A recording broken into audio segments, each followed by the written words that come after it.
항상 기뻐하라. 쉬지 말고 기도하라. 범사에 감사하라. 이것이 그리스도 예수 안에서 너희를 향하신 하나님의 뜻이니라. 데살로니가전서 5장 16절부터 18절까지 말씀. 아멘. 우리 같이 한번 암송해 볼까요? 시작. 항상 기뻐하라. 쉬지 말고 기도하라. 범사에 감사하라. 이것이 그리스도 예수 안에서 너희를 향하신 하나님의 뜻이니라. 데살로니가전서 5장 16절부터 18절까지 말씀. 아멘.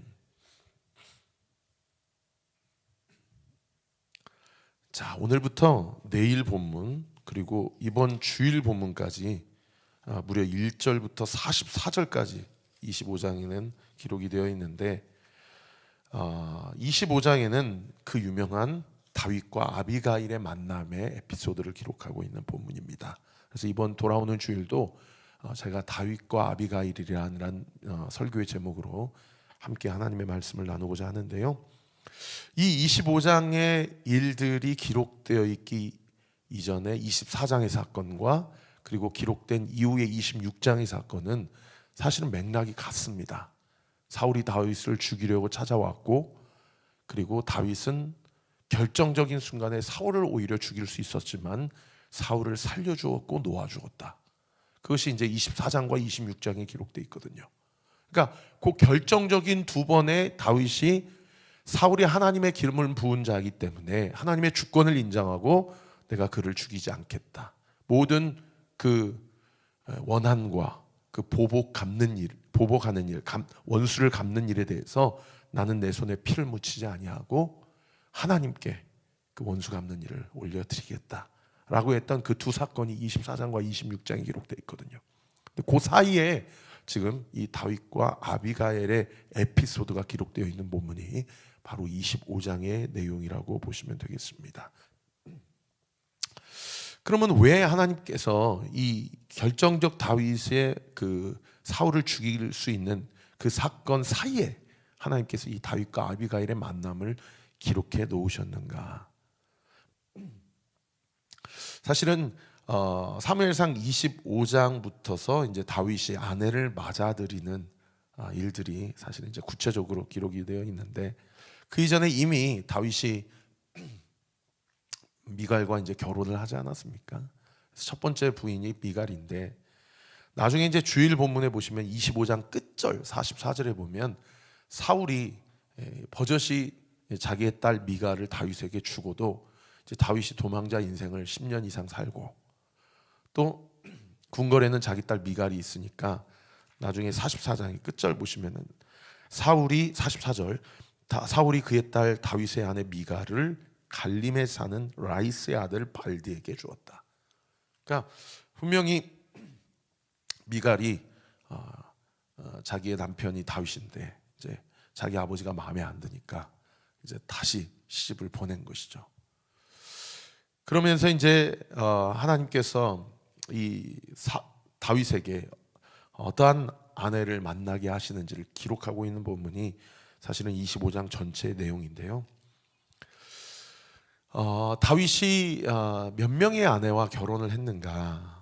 역대상 3장의 구체적인 다윗의 가계도가 다 기록이 되어 있는데요. 거기에 보시면은 미갈을 제외하고 그가 7명의 아내를 맞아들였다라는 것을 기록하고 있고, 또 자녀들은 아들만 19명, 딸은 다말이라는 그 한 명. 그래서 이렇게 20명의 자녀가 이 7명의 아내를 통해서 얻었다라고 우리가 알 수가 있고, 뭐 그 외에도 많은 또 첩이 있었을 것이다. 또 더 많은 자녀들이 있었을 것이다. 그렇게 추정하기도 합니다. 어쨌든 그 미갈을 제외하고 첫 번째 부인인 아히노암과 두 번째 부인인 아비가일, 특별히 이 아비가일을 그가 어떻게 만나게 되었는지를 기록하고 있는 본문이 바로 오늘 사무엘상 25장의 본문이라고 보시면 되겠습니다. 이 아비가일과 다윗의 만남을 기록하기 전에 이 25장이 어떤 사건으로 시작하는 거 아니? 오늘 보면 1절에 보시면요, 사무엘이 죽음에라고 그렇게 기록이 되어 있어요. 여러분, 사무엘이 누구입니까? 이스라엘의 마지막 사사요, 또 이스라엘의 첫 번째 선지자 아닙니까? 사실상 왕정 시대를 사무엘을 통해서 하나님께서 여셨고, 이 사무엘 상하가 실질적인 주인공이 다윗이라고 했을 때에 이 다윗의 이야기로 사무엘 상을 시작하지 않고 이 사무엘의 어머니 한나의 이야기, 그리고 아버지인 엘가나의 이야기로 사무엘상 내러티브가 시작되는 것으로 미루어 봤을 때, 그 당시 사무엘이라는 이 마지막 사사 또는 첫 번째 선지자가 이스라엘 공동체 안에서 차지하는 영적 비중이 얼마나 컸는지를 우리가 미루어 짐작해 볼 수 있는 부분 아닙니까? 그리고 그런 사무엘이 다윗의 멘토였단 말이에요. 어떻게 보면 유일한 멘토였어요. 근데 그 사무엘이 이제 죽었다라는 것을 기록하고 있는 본문이 이 25장의 본문인 것이죠.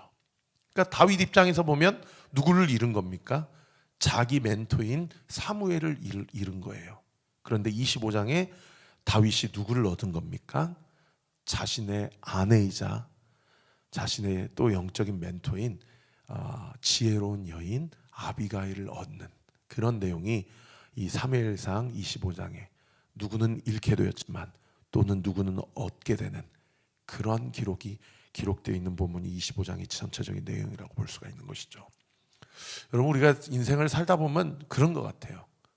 모든 것을 다 얻고만 살면 참 좋은데 어떨 때는 잃게 되기도 하고 또 잃으니까 얻게 되기도 하고요. 어떤 것은 완전히 놓게 되기도 하지만은 또 놓으니까 또 어떤 것은 붙잡게 되고, 그런 것이 삶의 우리네 인생의 어떠한 결이 아닌가 그런 생각을 하게 돼요. 근데 중요한 것은 뭡니까? 무엇을 잃고 무엇을 얻었냐, 무엇을 얻고 무엇을 잃었냐. 사실 이게 우리는 인생의 가장 큰 초점과 중점을 두는데, 여러분 중요한 것은 무엇입니까? 우리가 세상 모든 것을 잃더라도 하나님을 얻게 되면, 예수님을 얻게 되면 우리는 모든 것을 가진 자요. 할렐루야.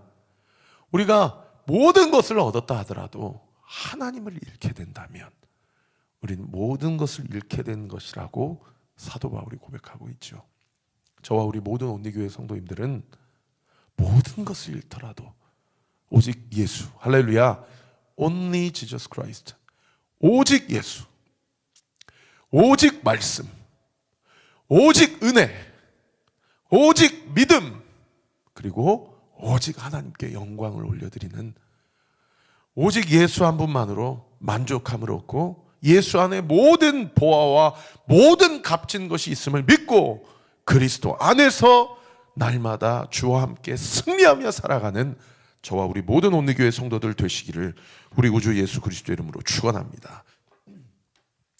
사무엘 1절 다시 보시면, 사무엘이 죽음에 온 이스라엘이 모여 그를 두고 슬피 울며 라마의 그의 집에서 그를 장사하였다. 아마 국가장이 이루어졌을 것입니다. 사무엘이라는 사람의 어떤 영적 위치로 봤을 때 그냥 한 사람의 죽음이 아니고 국가적인 장례 절차가 치러졌을 것이고요. 아마도 사울 왕이 거기에 참석을 했겠죠.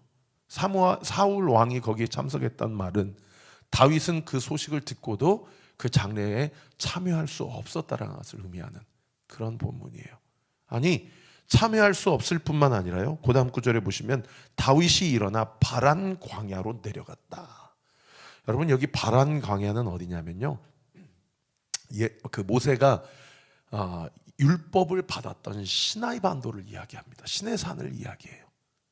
그러니까 그 이전에 다윗이 지금 계속해서 도피 생활을 하거든요. 십광야, 헤레 숲풀, 엔게디 광야, 마온 광야. 여러분, 이 지역은 다 사실은 자기의 고향인 베들레헴 또는 자기 지파, 유다 지파가 그 땅으로 분배를 받았던 내나 그 지역이에요. 다 거기서 거기거든요. 십광야, 마온 광야, 엔게디 광야, 헤레 숲풀 다 거기서 거기란 말이에요. 근데 여러분, 여기 바란 광야는요, 완전히 그 시나이 반도 밑으로 완전히 내려가야 됩니다. 그러니까 사무엘이 죽었다는 소식을 듣고 국가장인 장례식장에 자기 멘토인데, 유일하게 자기가 의지하는 그 어른인데 거기에 참석은 못할 망정 완전히 더 남쪽으로 도망갔다는 얘기는 무슨 얘기예요? 이제는 더 이상 사울에게 그 어떤 옳은 이야기도 그리고 자기에게 그 어떤 멘토링도 해줄 사람이 이 나라에서 없어졌다라는 것을 다윗이 지금 직감한 것이죠. 그래서 완전히 바란 광야로 더 깊숙하게 광야 한복판으로 들어갔다라는 것을 이야기하고 있는 그런 본문입니다. 사무엘이 죽었습니다. 다윗이 더 광야의 깊은 곳으로, 더 사람 인적이 드문 곳으로 들어갔습니다. 여러분, 이럴 때 다윗의 마음이 어떻겠습니까? 얼마나 절망적이었겠어요. 그죠? 그리고 단순히 그냥 마음만 절망적일 뿐만 아니라 지금 다윗은 자기 혼자의 몸이 아니지 않습니까? 자기와 함께하는 600명, 이 군사만 600명이니 이 노인들과 이 부녀자들과 아이들까지 하면 적어도 한 2, 3천 명 이상은 됐을 거예요. 이 식솔들을 같이 먹고 자고 해야 되니, 그런데 반대로 더 광야 인적이 드문 깊은 곳으로 들어가야 돼요. 그러니까 마음도 마음이거니와 사실은 자기 마음 이렇게 돌아볼 그런 여유도 없고요. 당장 지금 오늘 죽게 생겼는 거예요. 오늘 죽게 생겼다는 말이 무슨 말입니까?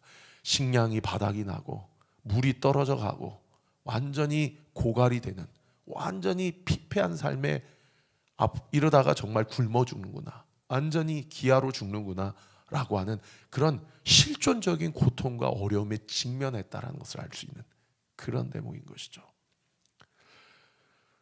여러분, 입이 먹을 게 이게 채워지지가 않고 물로 채워지지가 않고 마음도 낙심이 되면요, 사실은 저도 이렇게까지 인생의 코너로 몰린 적은 없었지만은 살 소망이 사라지죠. 언제 이 시간들이 끊어질지 모르고 끝날지 모르고 저렇게 정권의 실세는 시퍼렇게 살아있고 자기를 따라오는 사람들은 들에게 자기가 해줄 수 없는 것은 상당히 제한적인 상황 가운데서, 글쎄요, 하나님은 다윗이 더욱 하나님만 의지할 수밖에 없었다라고 볼 수도 있겠지만은 다윗 입장에서는 더 소망이 끊어지는 그런 어려운 상황 가운데 봉착하지 않을 수 없는 그런 상황이었다라는 것이죠. 자, 이때 이 바란 광야로 가는 길에 2절에 보시면 마온 광야에서 한 사람을 발견하게 됩니다. 그 한 사람이 누구냐? 그 다음 구절에 보시면 2절 그 다음 구절에 보세요. 그의 생업이 갈멜에 있고, 여기서 말하는 갈멜은 그 열왕기상 18장에 이 엘리야가 850대 1로 싸웠던 그 갈멜산을 이야기하는 것이 아닙니다. 유대 광야의 한 지역을 이야기해요. 그 갈멜에서 이 사람이 심히 부하여, 그 다음 구절에 보세요. 양이 3,000마리요 염소가 1,000마리이므로 그가 갈멜에서 그의 양털을 깎고 있었다. 한 사람을 발견하는데 그 사람이 엄청난 거부인 거예요. 돈도 많고 재산도 많고 식량도 많고 물도 많은 거예요. 그러니까 여러분, 다윗이 얼마나 이렇게 하나님이 역시 나를 사울의 손에 넘겨주시지 않으신다고 약속해 주셨는데 이 사람을 통해서 또 이렇게 나와 우리 식솔들을 살려주시는구나, 이런 생각이 들지 않았겠어요? 그래가지고 이 사람을 막 도와준 거예요. 이 사람의 이름이 뭐냐? 3절에 보시면은 그 사람의 이름은 나발이요 그 아내의 이름은 아비가일이라. 그 여자는 총명하며 아름다우나 남자는 완고하고 행실이 악하며 그는 갈렙 족속이었다. 여기 이 사람의 이름이 3절에 기록되어 있는데 이 나발이라고 기록되어 있습니다. 이 나발이라는 히브리어 단어는 우리나라 말로 굳이 직역하면 욕입니다. 욕. 좀 완곡하게 표현하면 바보, 멍청이 이런 뜻이에요. 그러니까 이름을 어떤 부모가 자기 아들의 이름을 바보, 멍청이로 짓겠어요. 그래서 히브리 문학 안에서는 이 사람의 실명은 아니었을 것이다. 그러나 히브리 공동체 안에서 워낙 아비가일의 이 전 남편이 워낙 완고하고 미련하고 고집이 세고, 심지어 오늘 마지막 구절 17절 하반절에 보시면은 자기 종이 자기 주인에 대해서 뭐라고까지 이야기하냐면, 주인은 17절 하반절에 보세요. 불량한 사람이다 라고 얘기를 해요. 여러분, 여기 불량한 사람이다 라는 표현이 우리가 전에 살펴본 사무엘상 2장에 등장하는 엘리의 두 아들 기억나시죠? 홈니와 비느하스. 그들은 불량한 자들이었다라는 히브리어 단어와 똑같은 단어입니다. 여러분, 홈니와 비느하스가 하나님 앞에 어떤 자들입니까? 그들이 제사장 이 직분을 사용해서 이 직권 남용으로다가 이 사리 사욕을 채워서 인마이 포켓, 이 하나님께 바쳐야 될 헌금 또는 재물을 다 탈취하고 성전에서 수종드는 여인과 동침할 뿐만 아니라 하나님을 두려워하지 아니하고 하나님 앞에서 완악하고 교만하여 하나님을 대적하고 하나님을 경외하지 아니하는 자들, 불량한 불량배들이었다라고 사무엘상 기자가 기록되어 있는 그 표현을 지금 나발에게 동일하게 지금 사무엘상 기자가 사용하고 있다라는 것이에요. 그러니까 3절 하반절에 기록되어 있는 이 남자는 완고하고 행실이 악하다는 얘기는 단순히 도덕 윤리적으로 문제가 많았다는 얘기를 뛰어넘는 하나님 앞에 고집이 세고 교만하여서 하나님을 두려워하지 아니하고 자기 돈 많다라고 자랑하며, 이 나발이 갈렙 족속이었으니까 이 사람이 유다 지파거든요. 다윗과 같은 지파예요. 유다 지파이면서도 하나님을 두려워하지 않고 오히려 하나님을 경멸하고 하나님을 멸시하는 그런 불량배 악한 자였다라는 것을 이야기하고 있는 그런 본문인 것이죠. 오죽 나발이 완악하고 행실이 악했으면 세상에 성경이 그를 소개할 때 2절 말씀에 그의 재산을 먼저 소개하고 그 다음에 3절에 자 그의 이름을 소개하겠냐고요. 그리고 또 얼마나 악했으면 결국에 다윗이 이 나발에게 도움을 청하는데요, 이거를 완전히 들어주지를 않아요. 이걸 완전히 들어주질 않으니까 다윗이 열이 받아가지고 나발을 이제 해치려고 마음을 먹었는데, 그 소식을 듣고 14절에 보시면 하인 가운데 하나가 나발에게 찾아가지 않고 나발의 아내인 아비가일에게 찾아갑니다. 그러니까 이미 이 나발 집안 안에서 종들도 우리 마님은 참 지혜롭고 총명한, 다시 말씀드려서 성경이 지혜롭고 총명하다, 아름답다라는 얘기는 하나님 앞에서란 얘기거든요. 그러니까 마음이 신실하고 신앙심이 깊은 사람이죠. 겸손한 사람인 거죠. 온유한 사람인 거죠. 그러나 주인 나발은 교만하고 하나님을 멸시하는 자였다는 것을 누구도 알 정도였다. 이 집안의 하인들도 알 정도였다. 그래서 다윗이 나발을 징계하고자 완전히 쓸어버리고자 쳐들어오려고 했을 때 이 소식을 들은 하인이 나발을 찾아가지 않고 아비가일을 찾아갈 정도로, 그 정도로 나발이 하나님 앞에서 상당히 문제가 많은 사람이었다라는 것을 알 수 있는 그런 대목인 것이죠. 다윗이 이 나발에게 은혜를 베풀어 주었어요. 그것을 이제 그 하인이 아비가일에게 보고를 할 때 뭐라고 이야기하는 거 아니? 14절 중반절에 보시면 다윗이 우리 주인에게 문안하러 광야에서 전령을 보냈거든 주인이 그들을 모욕하였다. 우리 주인이 문제지 다윗이 문제가 아닙니다 라고 오히려 하인이 자기 주인을 감싸돌지 않고 다윗 편에 서게 되는 이런 기가 막힌 상황이 있는 것이죠. 다윗이 나발과 그의 하인들에게 어떻게 은혜를 베풀었냐면 15절에 보시면 우리가 들에 있어 그들과 상종할 동안에 그 사람들이 매우 우리를 선대하였으므로 우리가 다치거나 잃은 것이 없었으니 우리가 양을 지키는 동안에 16절 그들이 우리와 함께 있어 밤낮 우리에게 담이 되었음이라. 사실 다윗과 같이 현상금이 걸려져 있는 이런 사람은 지금 완전히 사무엘이 죽은 상황이고 또 사울이 언제 자기를 죽일지 모르는 상황 가운데서 더 깊은 곳으로 들어가는 과정 가운데 나발을 그냥 죽이고 이 나발에 있는 모든 재산들을 다 사실은 다 훔쳐도 그 당시 할 말이 없습니다. 그 시대는 그런 시대예요. 그렇게 치안이 보장되는 시대가 아닙니다. 그런데 그렇게 하면 안 되는 이유가 무엇입니까? 다윗이 나중에 왕으로 세워질 때 그의 왕권에 대한 정당성을 확보하기가 어려워요.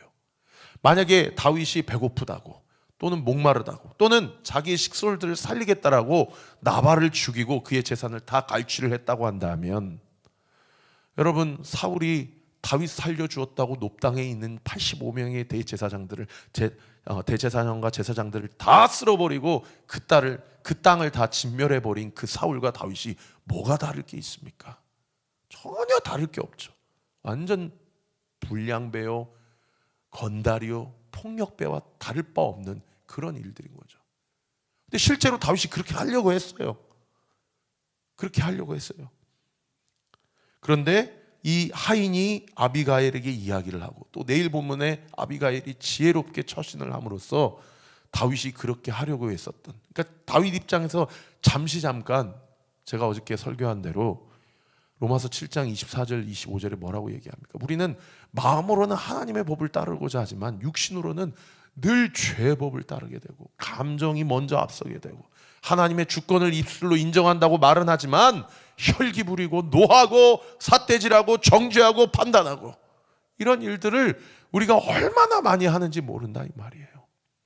사랑하는 성도 여러분, 어제 다윗이 사울을 죽일 수 있었음에도 불구하고 그 유혹과 시험을 잘 이겨냈어요. 그 시험을 통과했어요. 그리고 26장에 가면 또 그런 한 번의 유혹이 더 있을 것이지만 그 시험도 잘 통과할 거예요. 여러분, 자기의 적 앞에서, 원수 앞에서 죽이지 않고 하나님을 두려워해서 살려주는 것, 이거 쉬운 거 아닙니다. 이런 큰 시험은 잘 통과를 하면서 배고프다고, 그래서 좀 그 양 좀 도와주었더니, 그래서 우리 좀 먹을 것 좀 내어달라고 그랬더니 그거 안 내어준다고 가가지고 나발을 죽이려고 하는 다윗의 모습, 여러분 이거 우리의 모습 아닙니까? 큰 시험은 잘 이겨내고 큰 하나님의 그 고난과 환난은 잘 버텨내면서 작은 시험 하나에 털썩 주저앉거나 무너지고 넘어지는 것이 저와 우리의 신앙생활의 어떤 현실 아니냐 이 말이에요. 우리가 우리의 가정 안에서, 교회 안에서, 그리고 우리 생업 안에서 내가 나의 감정 하나 지키지 못하고 혈기 부리며 또 화를 내며 분노하며 하나님의 영광을 가리고 그르치는 일이 있다면 그것은 무엇인지 오늘 큐티 본문에 한번 적어보세요. 대통령 한 사람이 자기 감정 추스리지 못해가지고 나라가 지금 이 꼴이 무슨 꼴입니까? 우리가 우리의 감정을 추스리지 못하고 우리가 너무 쉽게 혈기를 부리고 정죄하며 판단하고 혼란할 때에 여러분, 하나님이 우리에게 선물로 주신 가정, 하나님이 우리에게 주시는 선물로 주신 그 교회, 여러분 흔들릴 수 있다는 사실을 우리가 꼭 명심하고 또 명심해야 한다라는 것입니다.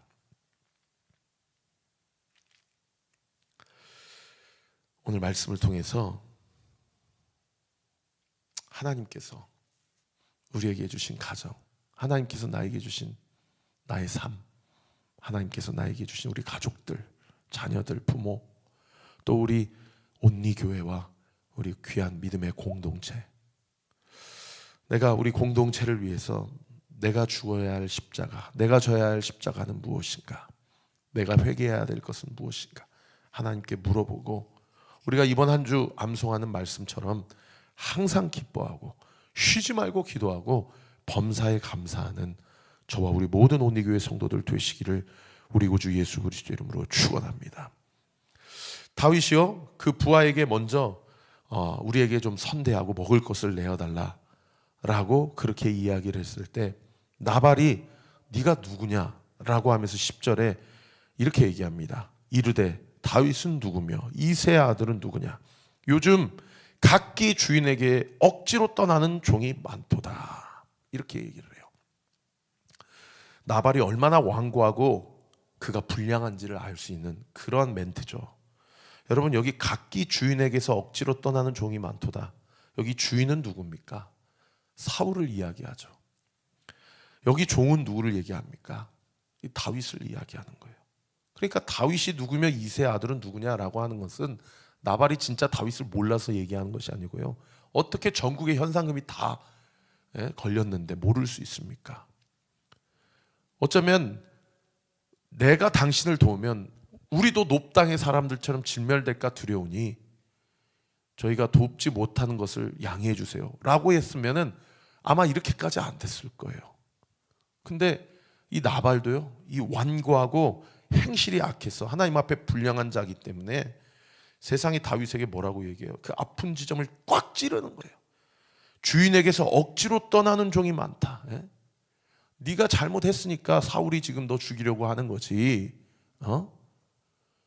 네가 잘했으면 사울 왕이 너를 죽이려고 하겠냐. 이러면서 잘 알지도 못하면서 다윗을 정죄하고 판단하는 재판장의 그런 자리에서 자기가 가진 것이 많다고, 자기가 지금 아쉬울 게 없다고 그렇게 다윗을 정죄하고, 지금 다윗이 완전히 코너에 몰렸는데 다윗의 마음을 그렇게 찔러버리는 거죠.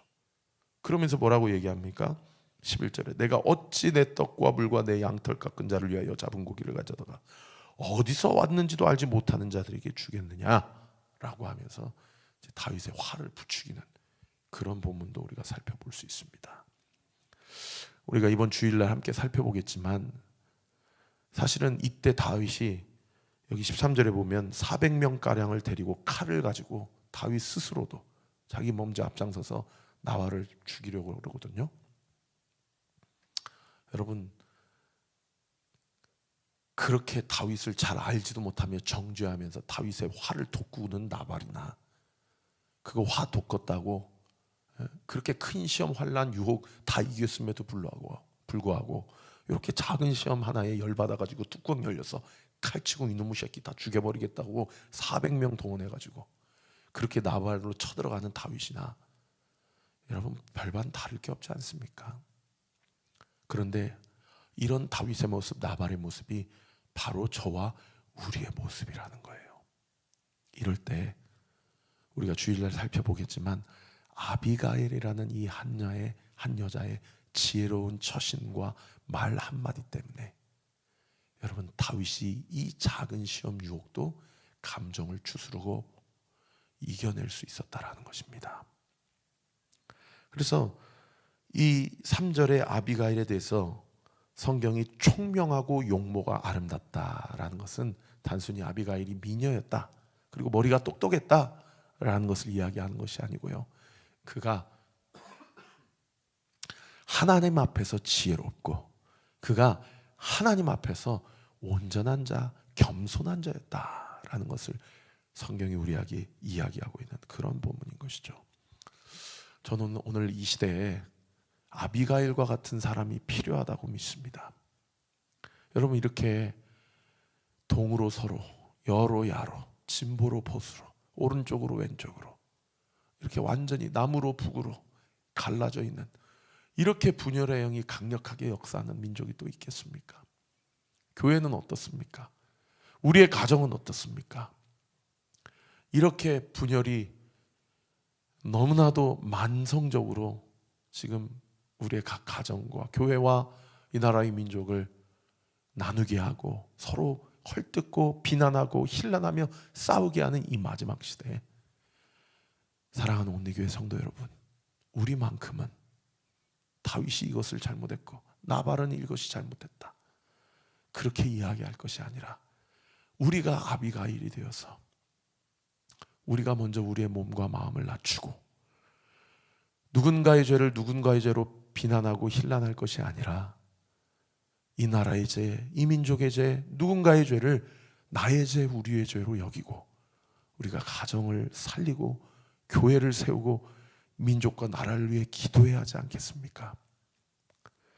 저와 우리 온리교회 모든 성도들이 이 마지막 시대 하나님께서 주시는 이 비전과 사명을 품고 가정을 하나 되게 하고, 할렐루야, 가정을 회복시키고 교회를 하나 되게 하고 이 민족을 온전히 주 앞으로 나아가게 하는 그런 우리 온리교회 모든 성도들, 또 우리의 모든 사역과 삶이 되기를 우리 구주 예수 그리스도의 이름으로 축원합니다. 기도하겠습니다. 아버지 하나님, 감사합니다. 주님, 우리가 다윗입니다. 작은 것에 도와달라고 한 것도 아니고 도와주었음에도 당장 지금 목구멍이 포도청이라는 이유로 도와주지 않는 자들에 대해서 함부로 비난하고 힐난하며 심지어 죽이려고 하는 그런 마음이 우리에게도 있지 않습니까?